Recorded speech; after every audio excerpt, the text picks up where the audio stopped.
ಸನಾತನ ಸಂಸ್ಕೃತಿ ಅನ್ನೋದು ಒಂದು ಬೆಟ್ಟ ಗುಡ್ಡದಲ್ಲೋ ಕಲ್ಲಿನಲ್ಲೋ ವಿಗ್ರಹದಲ್ಲೋ ಇಲ್ಲ. ನನ್ನ ಸನಾತನ ಧರ್ಮದ ಅಸ್ತಿತ್ವ ಸಮಸ್ತ ಬ್ರಹ್ಮಾಂಡದ ಜೊತೆ ಬೆಸೆದುಕೊಂಡಿದೆ. ನನ್ನ ಸನಾತನ ಧರ್ಮದ ಅಸ್ತಿತ್ವ ಸಮಸ್ತ ಬ್ರಹ್ಮಾಂಡದ ಜೊತೆ ಬೆಸೆದುಕೊಂಡಿದೆ. ನಾವು ಸೂರ್ಯನನ್ನ ದೇವರು ಅಂತ ಪೂಜೆ ಮಾಡ್ತೇವೆ. ತಾಕತ್ತಿದ್ರೆ ನಿನಗೆ ಸೂರ್ಯನನ್ನ ಬದಲಾಯಿಸಿ ನೋಡೋಣ. ನಾವು ಚಂದ್ರನನ್ನ ದೇವರು ಅಂತ ಪೂಜೆ ಮಾಡ್ತೇವೆ. ನಿನಗೆ ತಾಕತ್ತಿದ್ರೆ ಚಂದ್ರನನ್ನ ಬದಲಾಯಿಸಿ ನೋಡೋಣ. ನಾವು ಬೆಟ್ಟ ಗುಡ್ಡಗಳನ್ನ ದೇವರು ಅಂತ ಪೂಜೆ ಮಾಡ್ತೇವೆ.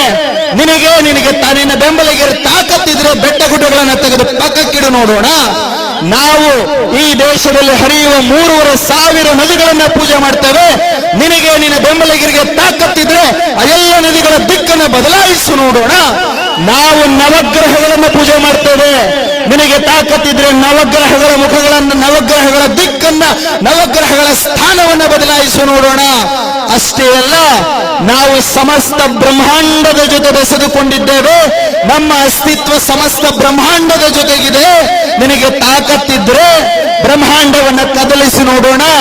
ಯಾವ ಸಮಸ್ತ ಬ್ರಹ್ಮಾಂಡದ ಜೊತೆ ಸನಾತನ ಧರ್ಮ ಬೆಸೆದುಕೊಂಡಿದೆಯೋ ಅದೇ ಬ್ರಹ್ಮಾಂಡದಲ್ಲಿ ಒಂದು ಸಣ್ಣ ಜೀವಿಯಾಗಿ ನೀನು ಕೂಡ ಜೀವನ ಮಾಡ್ತಿದೀಯಾ.